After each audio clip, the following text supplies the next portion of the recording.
Hi, everybody. It's Melissa Waldrop, Senior Gold Ambassador with Plexus Worldwide. I'm sure if you're seeing this, you're probably part of my downline or my team. Um, but I wanted to share a little bit about you, or about, I wanted to share a little bit about something that I do that I think can help make your year the best year ever. They say if you fail to plan, you plan to fail. And I don't want that to happen to our team. I want us to all be at a place of success this time next year. And that could be different for everybody. So I read 15 Invaluable Laws of Growth by John Maxwell quite a few years ago. And it kind of reorganized the way that I look at my life. And I can tell you that since then, I have had a year every year that has been my best yet. So I'm really looking forward to 2016. In the book, John Maxwell talks about during that week between Christmas and New Year's, he goes through his calendar or his planner from the previous year and he evaluates how he spends his time and looking at his calendar to make sure that it reflects where he wanted to be. And that's actually something that I've started doing.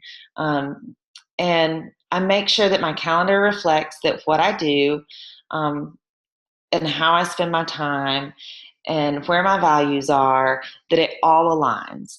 And this is kind of where planning your best year comes into play. I believe that this next year can actually be your best year ever, that you can create a year that you're going to remember for the rest of your life, that you don't have to squander away another year, and life doesn't have to be so hard or boring. Um, you don't have to be in the same place this time next year. You can take advantage of the time that you have now and make this year the best year yet. So to get started, I recommend following 5 steps. They've helped me and I think they can help you too. So let's get started. Step 1 is reflect. Reflect on last year. Reflect on your experiences from the last year can help you create your best year yet. But you have to evaluate those experiences. There's a great quote by Andy Stanley. He says, "Experience teaches you nothing. Evaluated experience teaches you something." Your experiences from the last year can help you create your best year yet, but you have to evaluate those experiences. To evaluate the last year, look back at your planner. See how you spent your time each month, each week, each day. There are a couple of questions that you can ask yourself to help this process. What are your overall feelings for the last year? What did you like about last year, and what did you accomplish? What did you dislike about last year, and what disappointed you?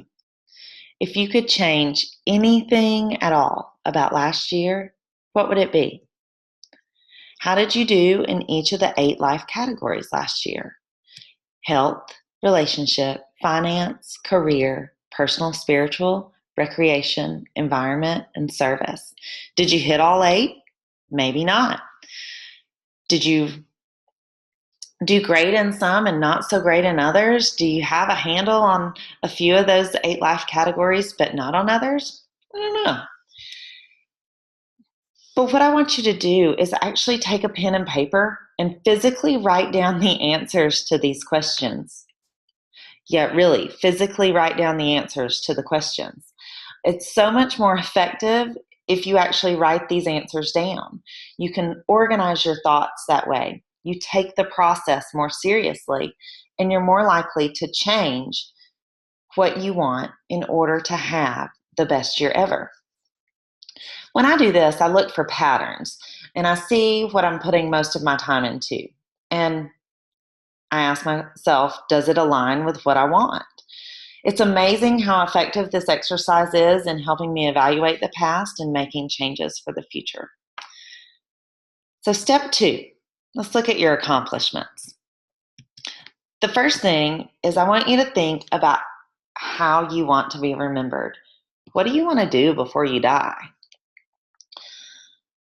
Write down 25 things that you actually want to accomplish before you die.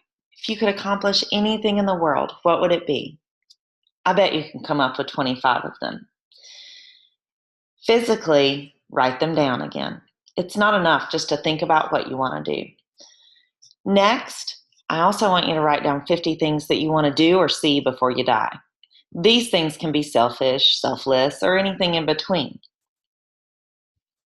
It's important. It's kind of like your bucket list. So let's move on. Step 3, why?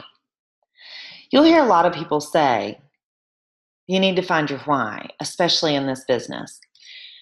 Finding your why is your overall vision. It's a critical step in the process. It kind of requires you to dig deep and figure out what exactly it is that you want the most and why it is that you want it. This is what will help you stick to your commitments, and it's going to keep you going. Achieving your goals and following a path isn't always easy. And you're going to have to get through difficult times, and this why is going to make that possible. So to figure out your why, you need to ask yourself the following questions. What is it that you want, and why do you want it? I've heard before that if you ask yourself these questions 7 times, that's kind of the magic number. I don't understand really why 7, but if you ask yourself these questions 7 times, you'll actually peel back the layers and find your true why. And I'm going to tell you that discovering your real why is life-changing. Your why is going to keep you going. It's the reason that you care, and it's the truth behind the actions that you take. So let's move on. Step 4, setting 12-month goals. Setting goals using the SMART method, and you want to set just a few goals. Setting too many goals will actually overwhelm you, and it can make it more difficult for you to achieve your goals. One thing I want you to understand, though, when we set goals is I want you to learn the difference between vision and a true goal. The main idea is that your goals are kind of a subset of overachieving the vision that you have for your life. So make sure that they align with your why. And the idea, again, is that your goals are kind of a subset of the vision and your pathway to get to your version of success. So let's talk about the SMART method for just a minute. SMART goals are specific, they're measurable, they are achievable, they are realistic, and they are timely. This is a crucial step to having the best year ever. It won't work out without the other steps, so make sure that you've done steps 1 through 3 before you start setting your goals. A couple of things that are important is to write your goals down. These are your goals, but you need to be able to see them. Again, it's not important just to think about them. It's important to have them written down so that you can visualize where you are all the time. Give them a deadline. Nothing's more important than hitting a deadline. And then hold yourself accountable. These are your goals. They're not someone else's. They are not someone else's, or it's not someone else's responsibility to hold you accountable for what you want to achieve with your life. So let's talk about some examples of making sure that our goals are not just visions, but true goals. So I'm going to give you 2 examples of some not so great goals. These actually have nothing to do with Plexus. They're just goals that I kind of picked out of thin air that I thought everyone could relate to help you find the right route to getting to your SMART goals. So example 1 is be more careful with my credit card. Example 2, get on track financially this year. Yeah, those are great. I see the vision there, but how are you going to do that? What is it that you're going to do that's going to help you reach your vision? So let's talk about some good goals using those examples. 1, create a monthly budget the first of every month for the following month with my husband and use XYZ app to track my budgeting electronically. That is extremely specific. It is measurable. You're tracking something. It is achievable. It's short term. It's realistic, and it's timely. And there's a deadline. You can see it's the very first of every month, and then revisit and look at how everything is going. So let's look at example number 2 for getting on track financially this year. Pay off my credit card every month and stop using it for everything except groceries. Pretty easy. It's specific, it's measurable, it's achievable, it's realistic, and it's timely. So that'll kind of get you headed in the right direction, determining a vision of what you want to do versus a goal and how to reach that vision. Just remember that whatever you want in life, creating goals for getting closer to that is important. There's really no restrictions on what you should set goals on. Do what's wise for you in order to make this year the best year ever. Only you are responsible for this year, and only you can make it the best. So let's move on to the last step. Step 5, establishing a system. You've done all the work you needed to do in order to create your best year ever, but you still have to implement a plan to make sure that it happens. So let's put some deadlines on your calendar to accomplish those goals. You also want to create monthly check-ins on your calendar to revise and reflect on your progress. These events on your calendar, physically write them into your calendar. It should be treated just like any other appointment that you have, with commitment.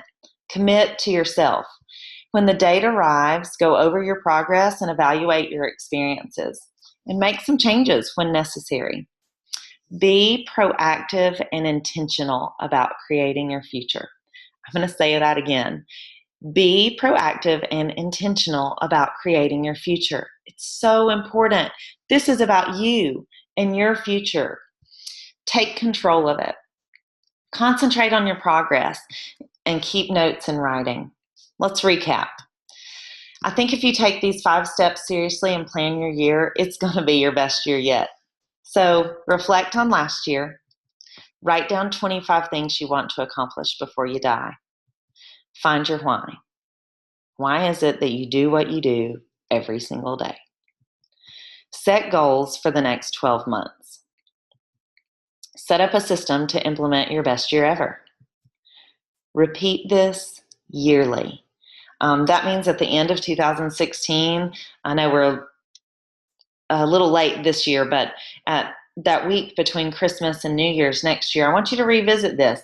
I encourage you to review what you've done during 2016, including looking at your calendar and evaluating how you've spent your time, and then focus on growing and living the life that you want. This is just year 1 for this, and I promise it gets better every year when you do it. So I have one question for you. What are you excited most about for 2016? You know what? There's nothing else to do other than to go after it. Guys, let's have a great year, and let's keep it pink.